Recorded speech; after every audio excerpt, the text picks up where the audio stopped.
E ali, cando acabei de contar o conto do rei, díxeme unha señora moi maior: se quer tamén mandamos un cazo ao rei. E dixen: pois conteme, que se vou tamén un día que se quer le contamos nosotros un caso ao rei. Dixen: conteme, se vou un día a Pontevedra me conto yo ali. E contoume un caso, pero non era de matar ao rei. E eu: peor que matar é burlarse do rei.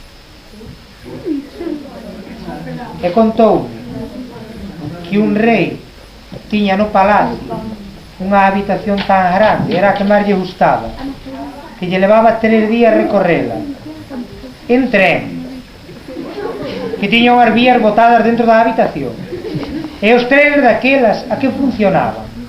A carbón, e botaban fume, e tiñan as ventanas abertas para ventilar, e por unha ventana non lle entrou un día un paxariño cantor, e cantaba moi ben.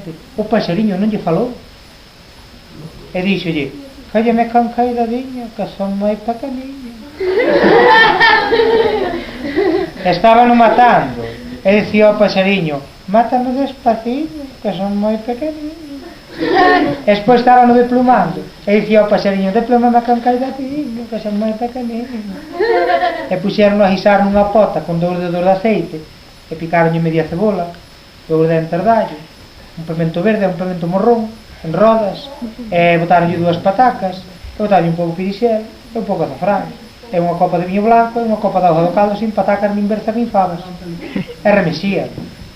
E cando lle pasaban a culler ao paxeriño aquí polo lombo, dicía o paxeriño: remexeme con coidadiña, que son moi pequeniño. E cando tuveron guisado, non collen o paxeriño e lle poñen ao rei nun plato grande, como se leva agora á cociña, plato grande, pouca cousa, moi vistoso.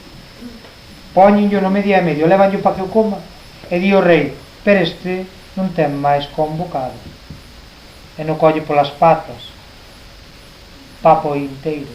E cando lle vai baixando por aquí, dicía o paxeriño: cámame con caidadiño, que son moi pequeniño. E claro, aquí de volta non dou. Como lle caeu no estómago? Plof sí, pero pode ser plof cas patas ou plof ca cabeza. Co pico. E sería pequeniño, pero o pico tiño o duro.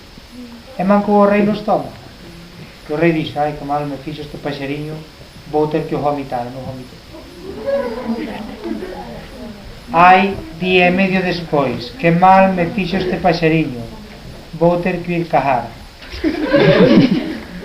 E dicía a miña avó: caja o rei e caja o papa sin cajar nin a escapa.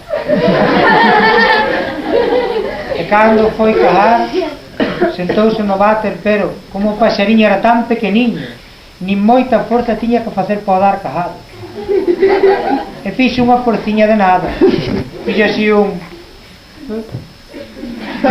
e non lle di o paxariño: cájame con caidadiño, que son moi pequeniño.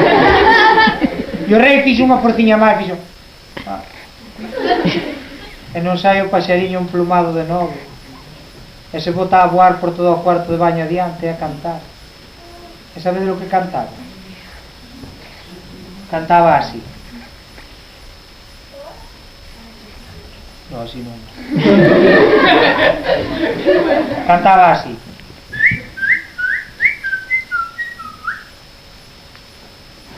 Igual pensades que é mentira, vou repetir exactamente igual para que vexades que non invento. Que quería decir un paxariño?